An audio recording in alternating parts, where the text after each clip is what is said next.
mean, dogs show constantly unconditional love, even in horrific situations. Alex, Brady, thank you so much for the time. I really do appreciate it. Hi, Yeah. Hey, Steve. nice to meet you, Steve. It's nice to meet you too. Honestly, this film, I said to my wife, this show is very bad for me. Uh, because she Why is said, "Well, you that? already want another dog." I said, "Yeah, but this is going to make me want another dog more." So I love it. That's exactly Yeah, our plan with this is that's to kind of spike up all the adoption rates. So this is gonna be really good. honestly, it's such a beautiful series. How did both of you get into dog rescue? yeah. So I mean, I've been doing dog rescue for almost, gosh, Long time. 15 years now. Kind of started with my mom and my sister. We've always been big dog lovers. My mom always volunteered with the Humane Society. And then I traveled overseas quite a bit. And when I saw, the issue with the overpopulation of dogs, it sparked something in me to kind of start helping in my own community. And I didn't realize how bad it was in our own province. So I've been doing it for a long time. I've done everything from adoptions. I had an adoption rescue in Vancouver. And then the frontline work now that we do. So Yeah, and I got into it about sorry, 6 years. 6 years. I think it's been 6 years now. One of my best friends that you'll see in the show, Ryan, he's been doing it for over probably close to that 15-year mark as well. With him and his partner Jasmine. Jasmine started Canine Advocacy, the rescue that I volunteer with a lot. So yeah, Ryan got me involved. Like, long story short with it, he put in our group chat one day. He needed a second set of hands and kind of some company for a drive up to one of the northern communities. So I was always intrigued of the work that Ryan did because he shared on his social media, and I'm like, hey, I would love to come. And so this was in 2019, I believe, and I went on the drive with him, went on my first rescue with him, and went in completely blind, didn't know what to expect. And I had no idea that this issue was going on in the province that I'm from, right in our own backyard. Obviously, I'm a very proud Winnipegger and proud Manitoban, and to see that there was a dog crisis across northern Manitoba, I was like, blessed with a very good platform, especially online, and I think I can really make a difference and be a voice for the voiceless. So Ryan got me involved, and after that first rescue run, I kind of got hooked, and now I've been doing it ever since. And Alex and I've been doing some pretty remarkable work, I'd say, in the northern communities. Honestly, it is remarkable to watch. I mean, I've just seen the first two episodes, but it is incredible to see you both on the ground all the time, like into some really harrowing situations here, to rescue these pups. How much of your time is devoted to this? I know you're both very busy people.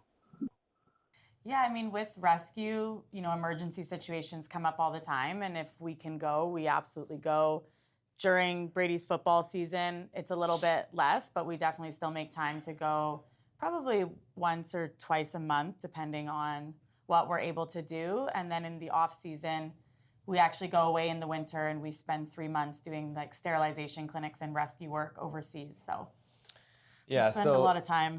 Yeah, the off seasons obviously is when we have a lot more free Yeah. time, and obviously with me not being in a full football season, we can do a lot more of our work and especially our passion in dog rescue. So the off season, it's pretty much every day we're doing something when it comes to dog rescue. But during the season, like Alex was saying, it gets very busy with our hectic schedules. So whether that's doing a rescue once a month or putting on fundraising events for the rescue or fostering a dog. I mean, our dog is our life is literally surrounded by dogs All the time. 24/7. But I want to say this: there's so many amazing rescues, and especially with Canine Advocacy, the rescue that we volunteer with a ton.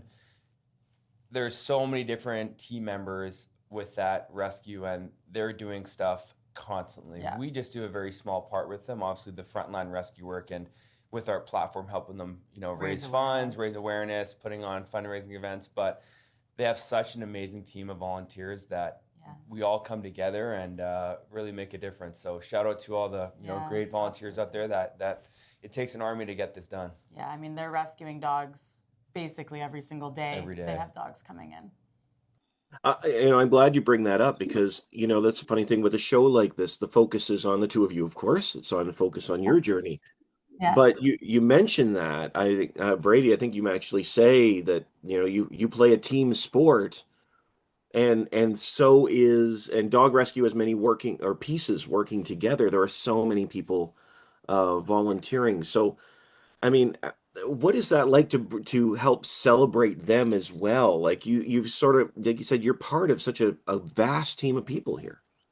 Yeah, I mean, exactly, like with it being a team sport and, me being a part of that for, a number of years of my life being in a team environment like that. So when I started doing rescue work, I kind of felt that same feeling of there's so many moving parts here. Everyone has their own job and you need everyone to come together for it to be a successful play in football, right? We need everyone working together so we can have successful play. In the rescue world, it's the same thing. You need everyone to come together. Everyone has their own role.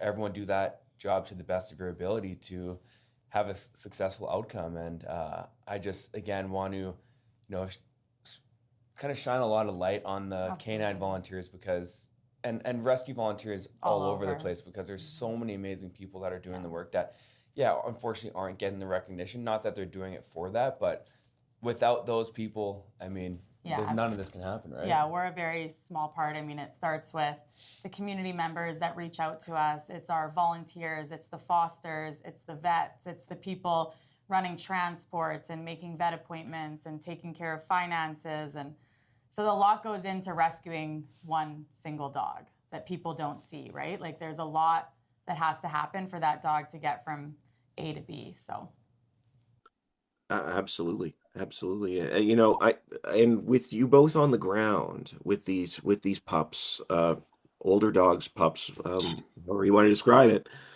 One of the things that you said, I think it's you, Alex, that makes a point of saying that dogs know when people are going to help them, because that would be one of the things that, to be honest, that I would be concerned about is that if dogs have been out there, there might be this more aggression or fear.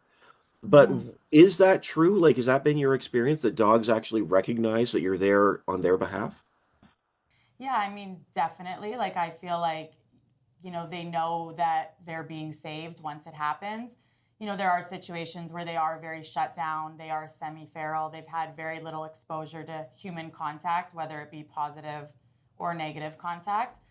So, I mean, there always is that risk of, the dog being afraid, and we take precautions in those situations. But for the most part, like once they feel a gentle touch or they hear like a gentle voice, it's pretty amazing to see how quickly they turn around. Like they might be very afraid.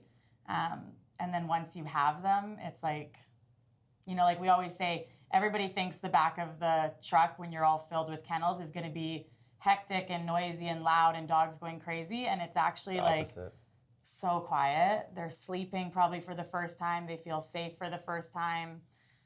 Makes me emotional, but it's just like something inside them knows that like they're finally safe. And it's just, it's the best feeling in the world, And like definitely like Alex was saying, for the most part, they know You're that there to help them.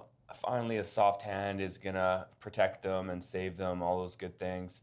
But on the other side of it, there's definitely been some occasions where we're like, please, I really just don't you know I'm here to save you, and like just trust me, like I'm gonna give you a better life. There's hope for you, like all these good things, and they just don't quite trust you yet, and it takes some time. And unfortunately, some of those dogs you have to live trap or you have to slip leash, and it's traumatic. It can be traumatic in the moment for that dog, but then that dog will have happiness and love and joy for the rest of its life. So for the most part, they do understand that, hey, these are good people, they're going to save me. But on the other hand, there are some times, and you'll see in the show, where only if they knew we were here to save them, it could have made the day a lot shorter and a lot easier. But we committed to it. If we have to wait 2-3 hours, we're going to wait there until that dog trusts us and we can bring it into safety. Well, like lifting a house, maybe might could be an issue.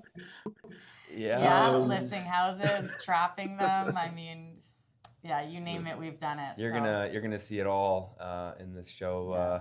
A roller coaster of emotions, the highs and lows, the struggles of some rescues. Yeah, maybe some dogs under houses or sheds, and we got to jack those kind of buildings up and try and do what we do our best with the team that we got. Alex, you mentioned about the back of the car being quiet. Just to go back that for a second, I noticed that in the series, and it was Yeah. so quiet that I actually thought maybe the sound had been cut.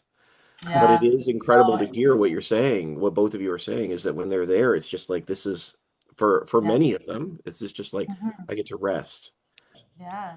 I mean, Uh, they're living outside. They're constantly on guard. They're constantly being stimulated by something or being attacked or fighting the elements. So it's like once they're in that crate, like often we'll look back and I'm like, are the dogs still here? Like it's like, and then you can smell them and you know they're there. But Yeah.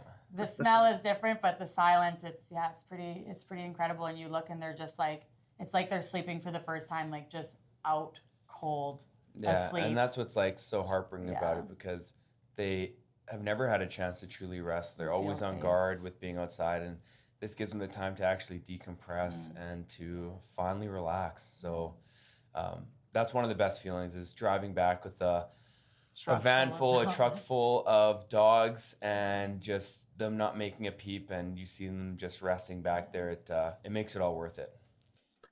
one of the things I love in this series, and actually you said it here, Brady, but you also say it in the show, is being a voice to the voiceless. Um, and it is something that we don't really think about. Like we don't t we take that for granted being for these animals. It's I think you say that nobody's going to speak for them. They can't speak, and who's going to speak for them? Why for you both is that so important to make this a calling to be their voice?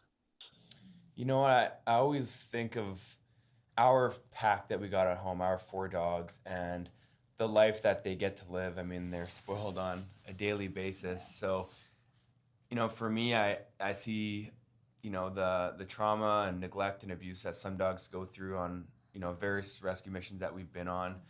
And it always makes me reflect back to our dogs and the life that they get to live, and that every dog out there deserves to live a life like our dogs do. So, they're helpless, they're innocent, and they need good human beings to step in for them and to be their voice. And that's always been the message for me, and it always reflects to our dogs. And yeah, just being there for them and being their voice. Yeah, I mean, dogs show constantly unconditional love, even in horrific situations, even towards somebody that maybe hasn't been so kind to them. A dog will always, for the most part, give you unconditional love and still want to be around you.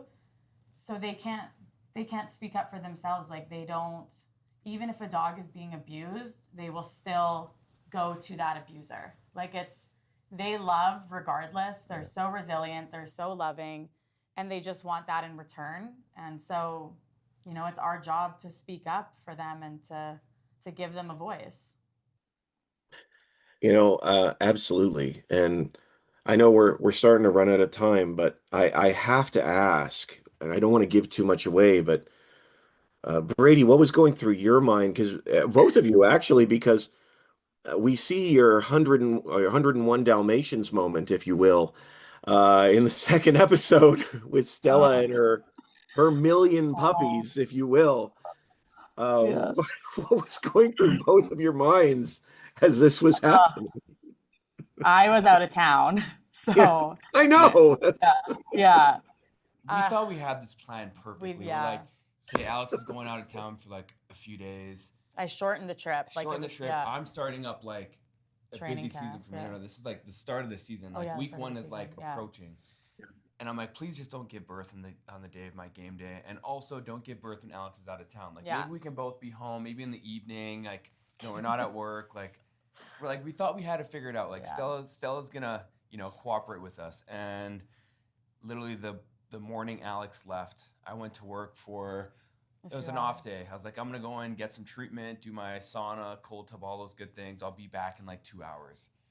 I come back, puppy's already giving birth on the our living room couch. couch. Alex Yeah. just left a few hours before that. I'm like, well, I'm now stuck with these pups. So I called Ryan. So you'll see, shout out Ryan, the guy that got me into this. And I'm I like, called Ryan because you were yeah. panicking. So I'm like, it's only fair to bring Ryan into this because you got me involved in this. Yeah. So I was like, get over. And Brady's normally the calm one in pretty much every situation. I've never seen you panic so much because she didn't really display the symptoms that they normally show when they're about to give birth. Like there's a lot of panting, there's a lot of things that happen. And so he left her in the house with our dogs thinking there's no way she's going into labor. He gets home, lets the dogs outside, not thinking anything of it, and then hears these cries, and he's like, calls me, and he's like, there's a bunch of puppies on our couch, there's blood everywhere. And then she starts delivering puppies outside. So he's freaking out. I was freaking out because we have there's like a cream colored couch. There's blood on the couch. I'm like, oh my God, Alex is gonna freak. 3 puppies on the couch. I see that Stella's outside, and she dropped a puppy outside, and she puts that puppy under our shed. And I'm like, oh my gosh, now I'm freaking out. I get stuck under the shed for like 15 minutes. I can't pull myself back. So it was just chaos. It was chaos, and I'm there by myself and no support. And then finally, Alex got a hold of Ryan. Ryan shows up, and we got it all sorted. It was a great day. I think you'll see. We have a moment in the garage there where there's about an hour between another pup being delivered, and Ryan and I just enjoy a nice cold one, and we just kind of are reflecting on the moment while we're having a beer. So it was it was a good day. It was a long day, but it was a very interesting day. Yeah, I was definitely panicking a little bit. Yeah. Typically, I go under the sheds because he can't fit. So. And I got stuck. That's why I don't go under. Yeah. And I'm like calling the neighbors. I'm like, send your children. We need small people that can fit under the shed. Brady needs help. And everyone was at school, but it all worked out in the end. You did good. Yeah. You did good. I'm excited to see that episode. We haven't seen it, so that'll be very interesting, I'm sure. Yeah. I felt for you. I've never had that experience, but I will say my second son was born at 8 p.m. on New Year's Day. So it's a little bit of chaos. For sure. Makes interesting. Yeah. Oh, for sure. Honestly, it is such a wonderful show. And not just because the show is good. I mean, you two are lovely, but the series has such power, because it does call and remind us of the need for animal rescue and care, and not just in Manitoba, but wherever we are. And I appreciate that, honestly. Thank you both so much for the time. I really do appreciate it. Thank you so much. It was lovely to meet you. It's lovely to meet you too. Have a great day. You too. Take care. Yeah. Bye-bye.